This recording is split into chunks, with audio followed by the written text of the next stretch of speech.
Reynaldo Lopez has lofty goals for 2024, while 4 players see their goal of making the opening day roster shattered early. Let's talk about it.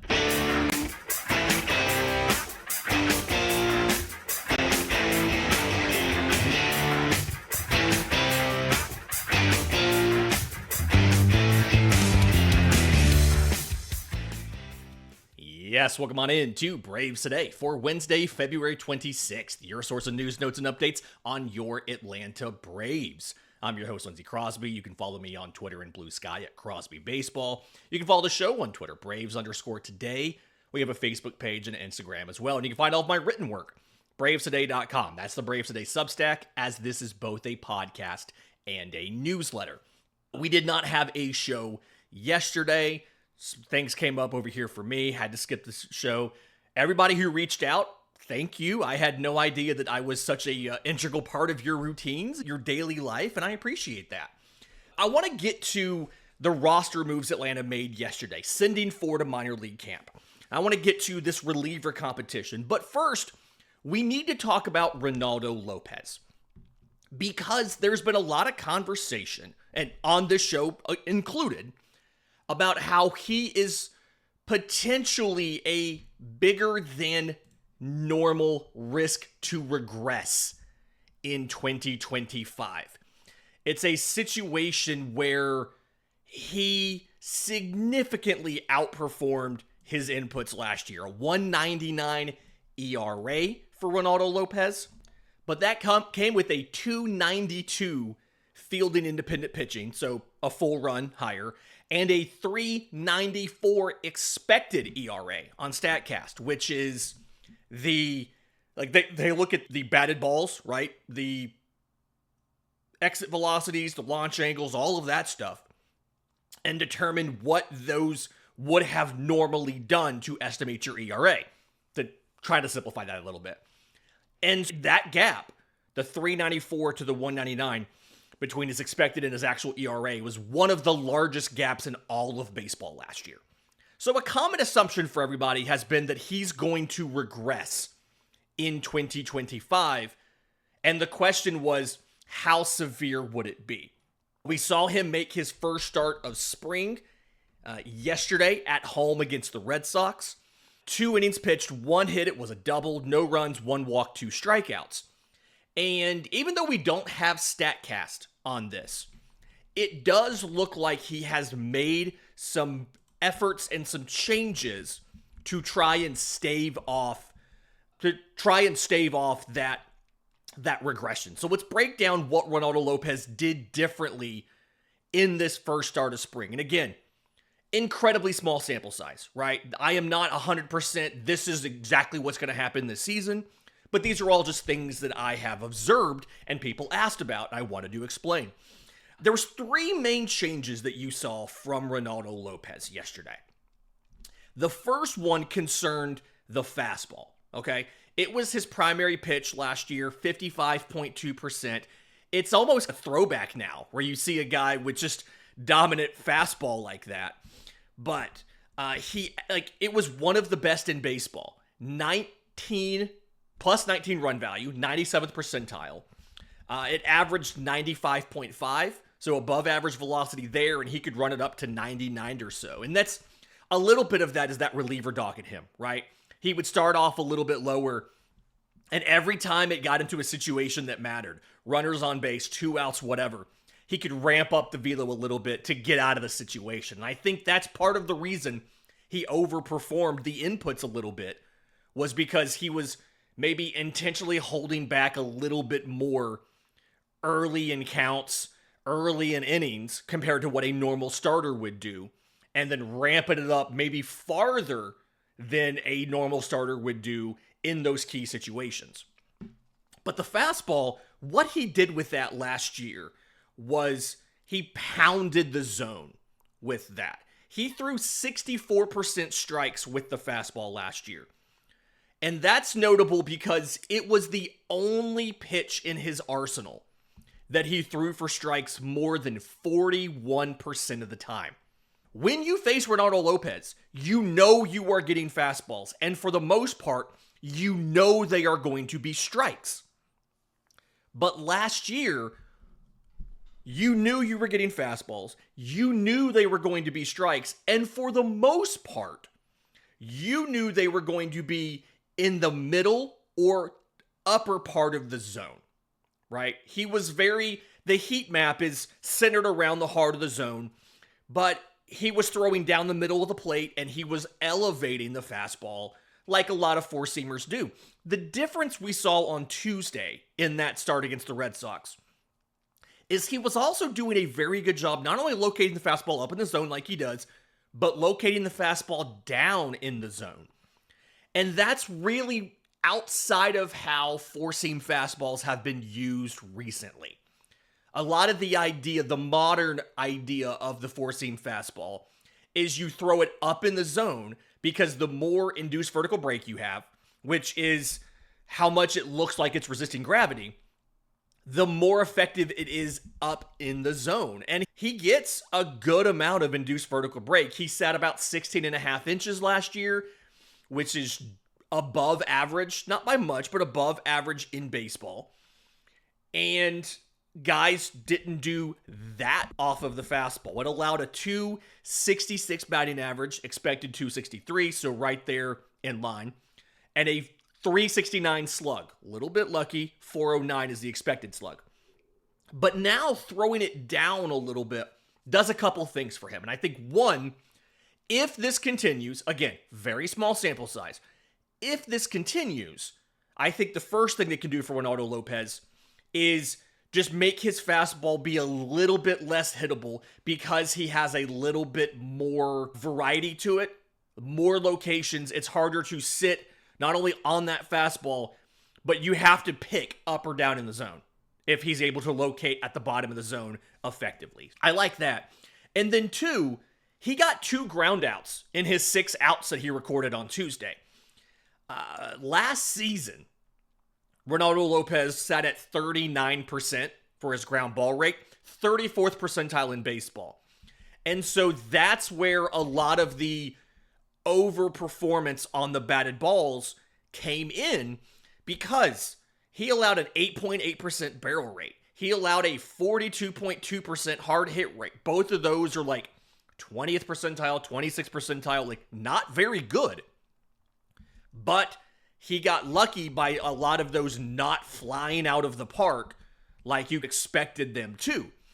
And if he can pitch down in the zone with the fastball more, then when guys do make contact, it is just inherently harder to launch a pitch for a home run out of the bottom of the zone than it is when it's elevated. Like, that's just how this works.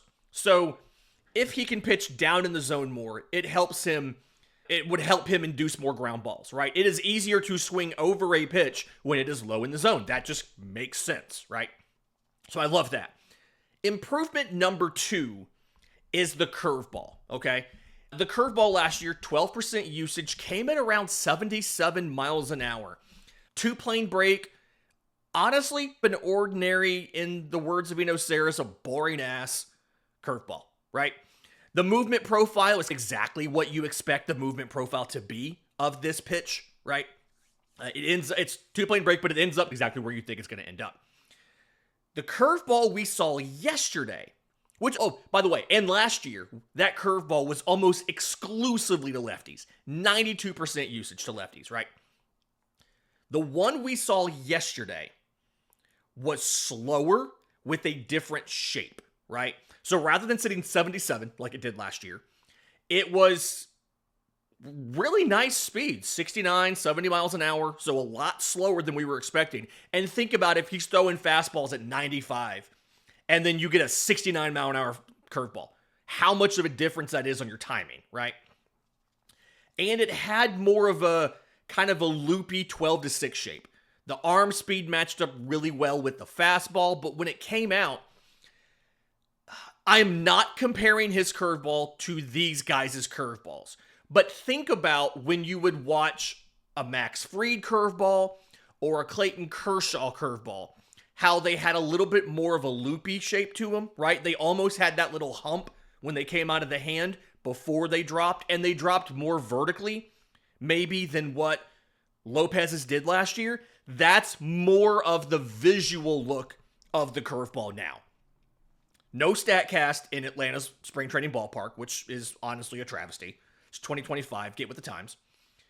But it looks to be a different shape. More vertical movement and less horizontal movement. The closer you can get to a true 12-6 vertical breaking pitch, the more effective it can be against both lefties and righties.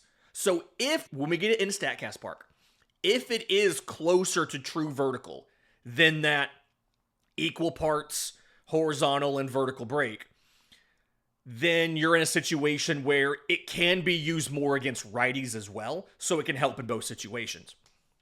And then the third thing here is he used the changeup more than I was expecting early, right? Last year, 4% changeup usage. He threw 81 all season. And for comparison here, Reynaldo Lopez threw 2,110 pitches last year.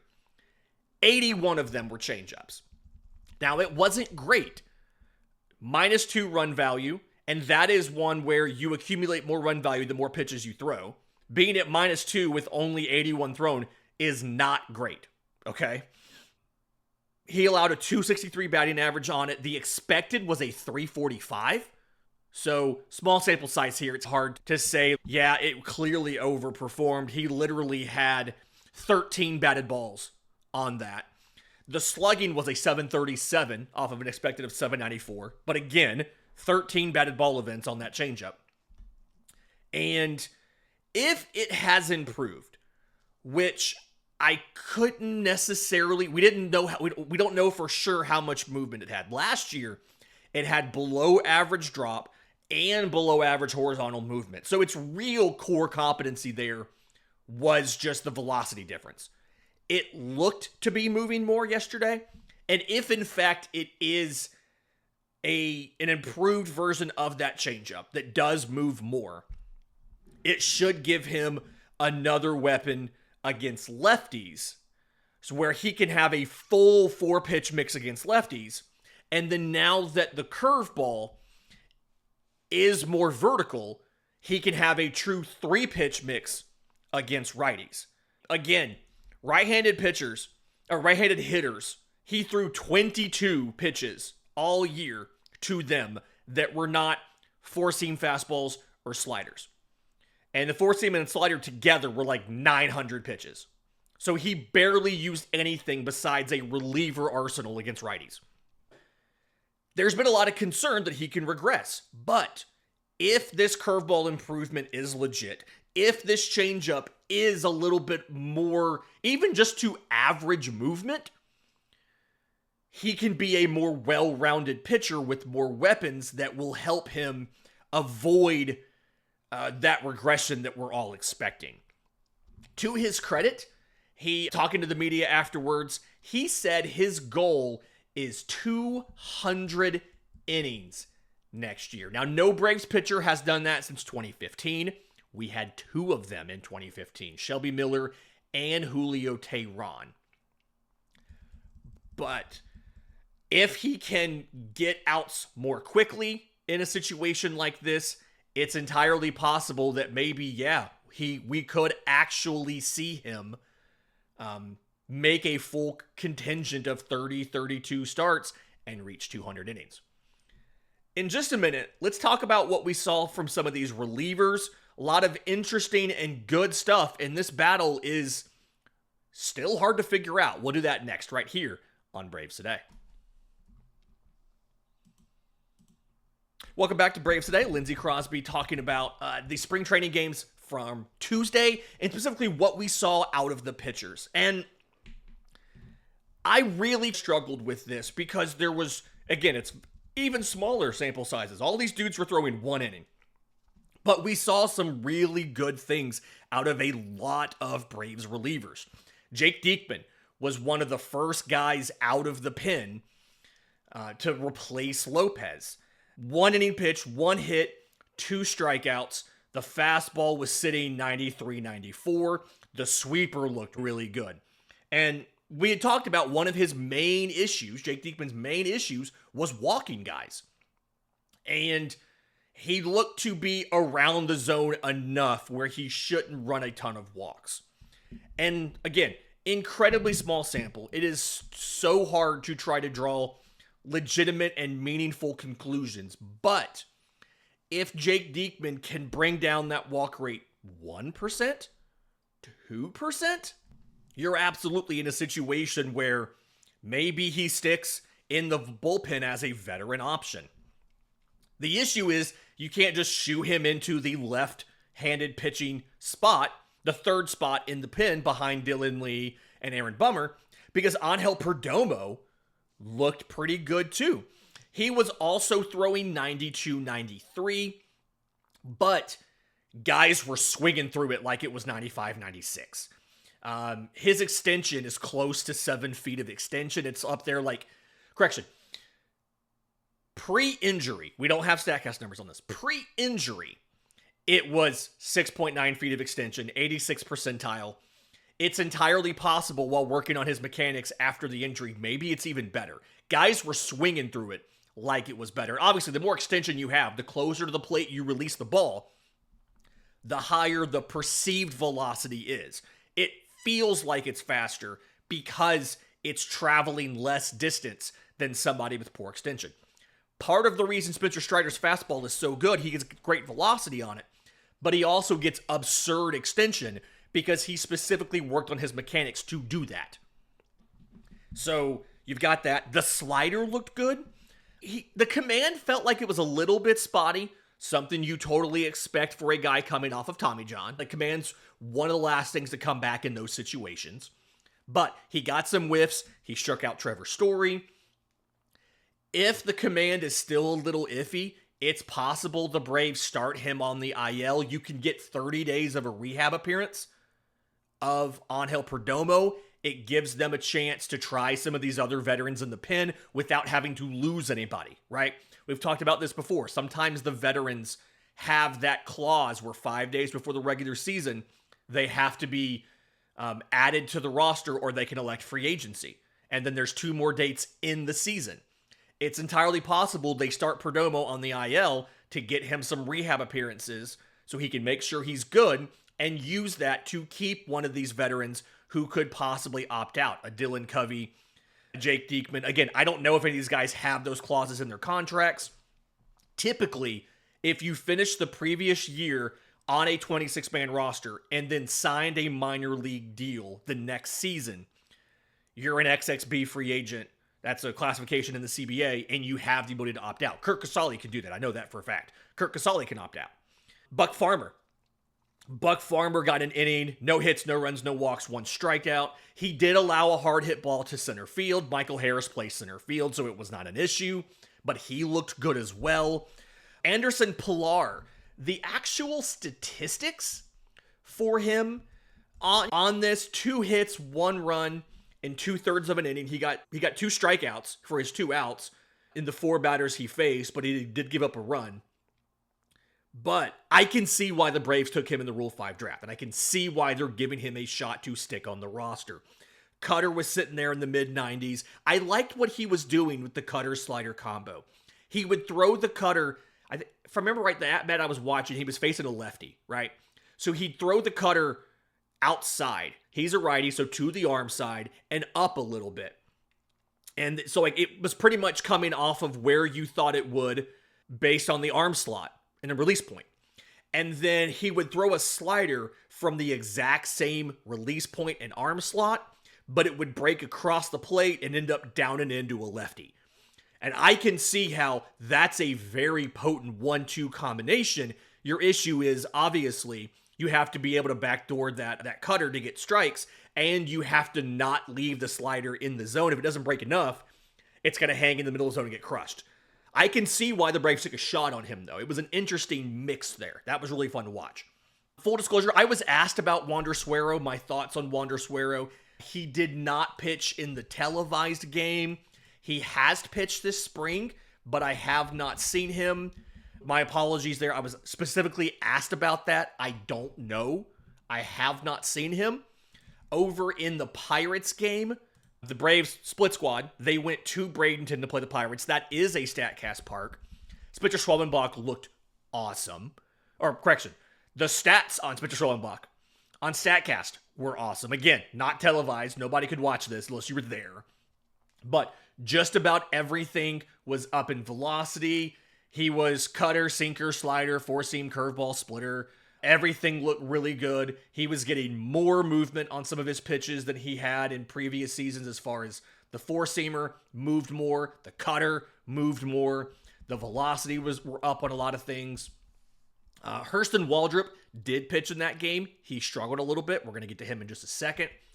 But a lot of these guys, it's going to be tough. It's going to be hard to figure out which of these relievers makes the roster.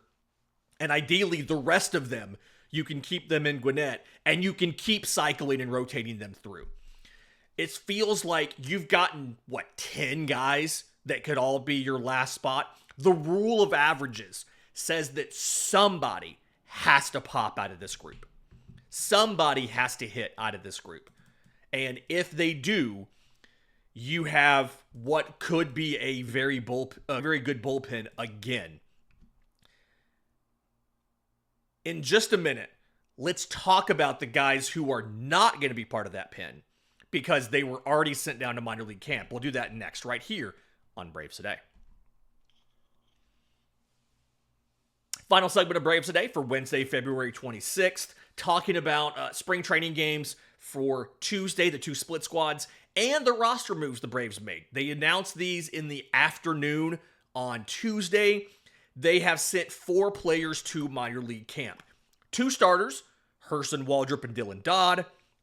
2 relievers, Enoli Paredes and Royber Salinas. I think Salinas might actually still be technically classified as a starter on Fangraphs roster resource. He has not appeared yet in a spring game, so we don't know what kind of... If he went 2 innings versus 1, that's sometimes an indication they're thinking of him as a starter. The actual logistics, for those of you who are roster nerds and care about this, Waldrop and Dodd were optioned because they're on the 40-man roster, so they have to be optioned down. Paredes and Salinas were just reassigned to minor league camp. As non-roster invitees, you don't have to use an option to send them down. Obviously, if a guy's a 40-man roster, if he's on the 40-man roster, you could also DFA him. And if he passed through waivers, you could then send him down. But that's just being pedantic, and that's just semantics there. Anyway, the Hurston Waldrop thing here.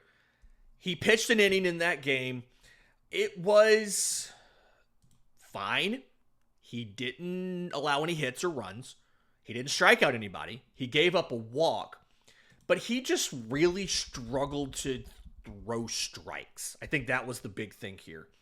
He missed a lot up and outside, looking at the heat maps. Of his 16 pitches, 7 swings, only 2 whiffs. They fouled off 3 of them. They put 2 more in play. And the four-seam fastball specifically, I really don't know what's going on here. He averaged 96 on it last year. He averaged 97 on the four-seamer yesterday. But for a pitch that already did not have good shape, right? It's in that dead zone between not having really good induced vertical break, but not having really good horizontal movement.